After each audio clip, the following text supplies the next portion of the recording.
Okay, I was very intimidated picking what to wear today in the presence of you ladies. So just by way of quick introduction, not that they really need it, but Rebecca Minkoff is co-founder and creative director of Rebecca Minkoff, and Kirsten Green is general partner at Forerunner. Is it Forerunner Ventures? Yeah. Forerunner Ventures. So last year we had Angela Ahrens, Apple's retail chief, on our stage, and she said that their newly redesigned stores are not just retail stores, they are the company's next big product. She thinks of them as town squares instead of just a retail space. So does that resonate with both of you, and what does it mean, and is that the direction that we're going towards? I think now more than ever it resonates with us. You know, you have a million choices today. A lot of it is online. And so the girl, our customer at least we know, wants an experience in store that's not just shopping. It's about touching and feeling, but connecting to a culture or a tribe or a movement. And so we try and have that, really breathe that in our store with events, mentorship, fireside chats. You know, we're an event-driven company within our stores to talk to that exactly. Mm-hmm. I would agree, totally. I think it's like one of the underpinnings of the whole reorganization of the retail ecosystem.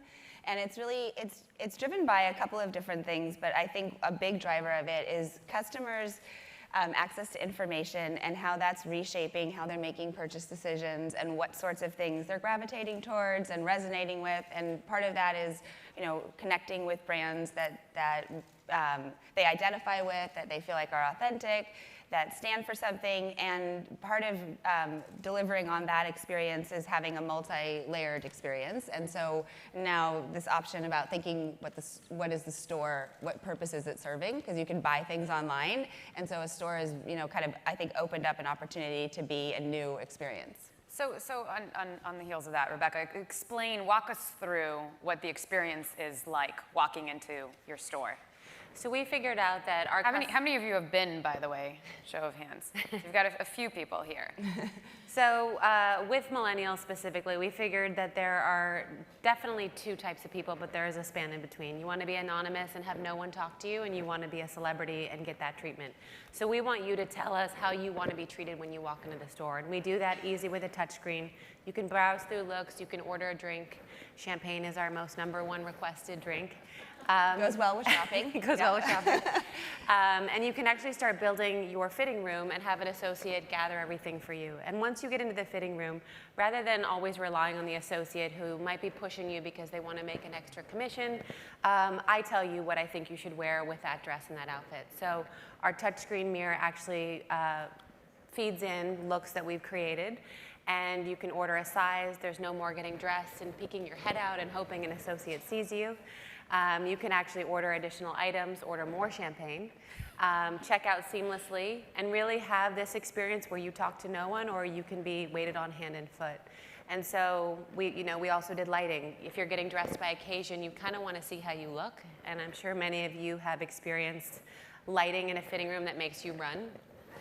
And so we've changed the lighting so you have 4 different options to really be able to tune your outfit to where you're going. And just a note, some of those options for lighting include afternoon on the High Line, Brooklyn morning, and average default, which is otherwise known as cruel light of day, right?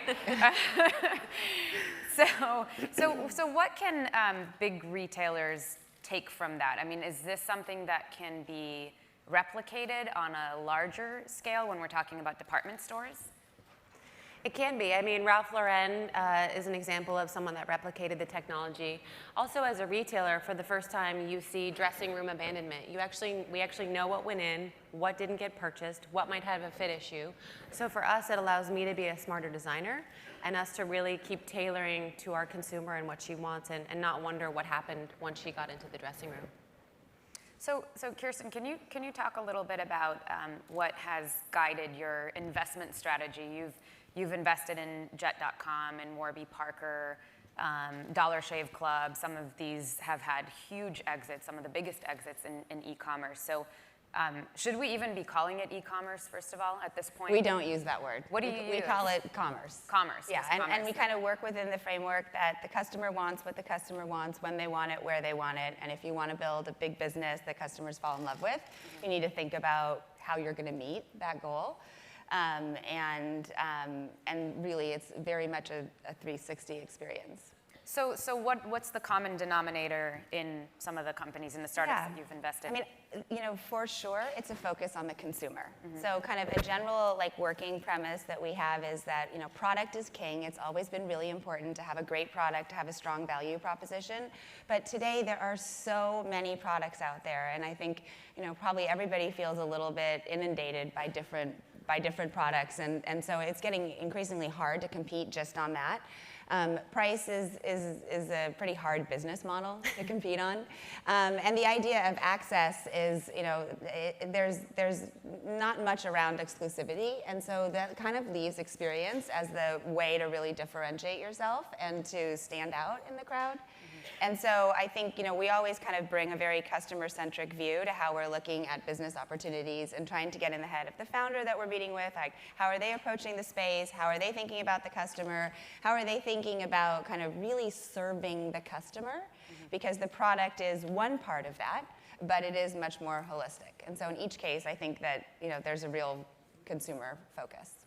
How do you guys think about mixing online and offline in your case? So for us, we view it again as one channel. Our associates at the store are actually incentivized to stay in touch with their client. And as long as they're in touch with their client, within a 6-month period, if that client buys online, they still get the commission.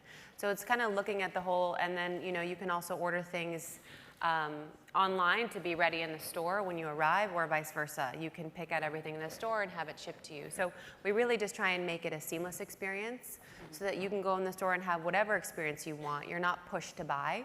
And that's how our consumer shops today. She doesn't want to have to be tethered to, oh, I can only do this in the store, or I can't return. She wants it all, so we're trying to give her that to her. And for you to be able to track her across all those places. Correct. And still know who she is and how she's shopping. So if I walk into your store and I've been before, you know who I am? Well, you opt in. So we do want to respect your privacy. So if you decide to opt in, then yes, we know you've been there before. We can pull up your previous shopping history and get to know you. Glasses of champagne. Once you're in the dressing room, here's all the other things you have for Rebecca.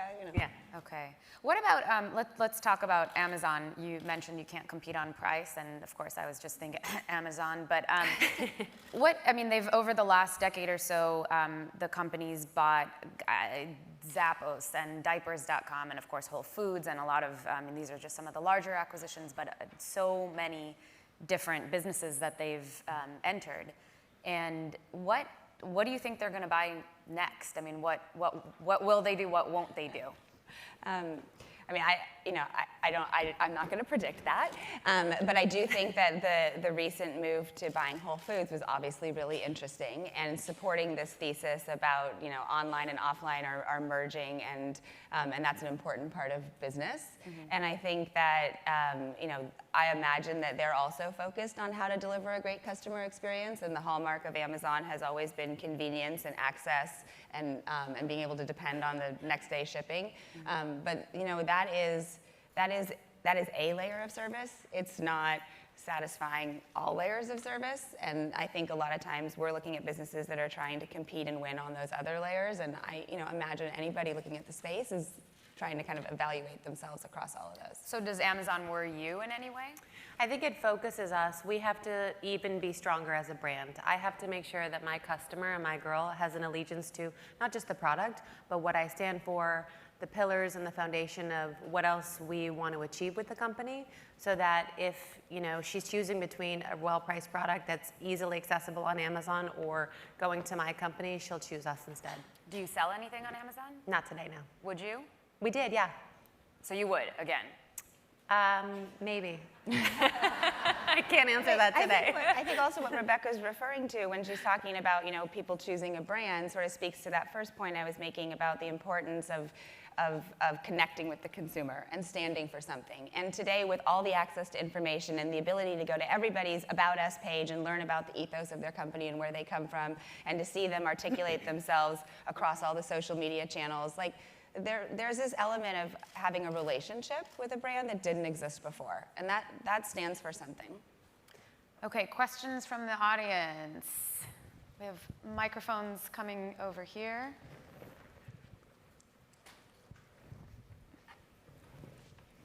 Can you introduce yourself? Tracy Jensen. I just wondered if you see a change in how people wear clothes, just like Uber changed the transportation market.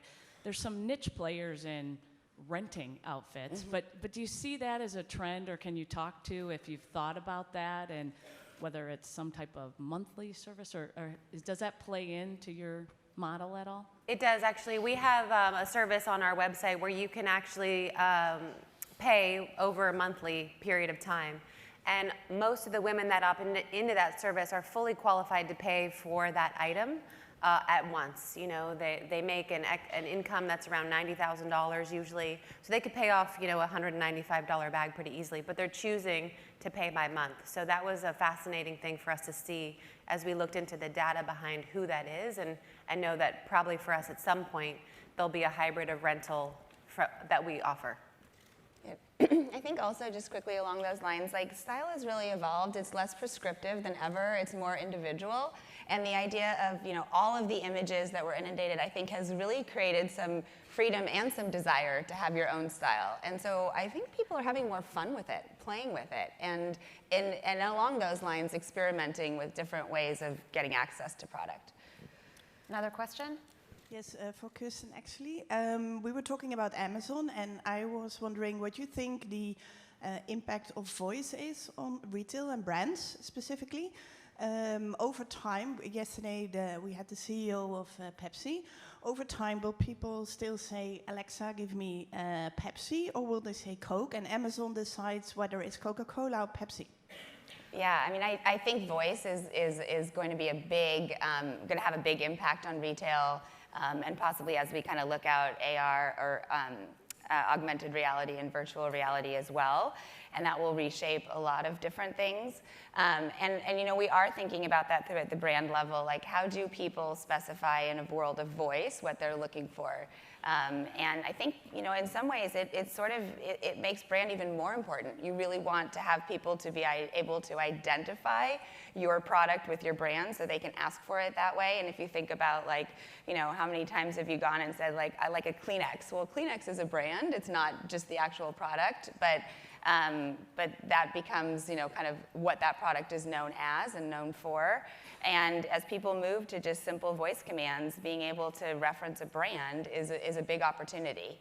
It's also a big risk if you can't. If you don't have a brand that stands for something, it could make it harder to operate in that environment.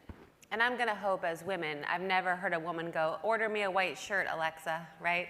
How'd any of you do that?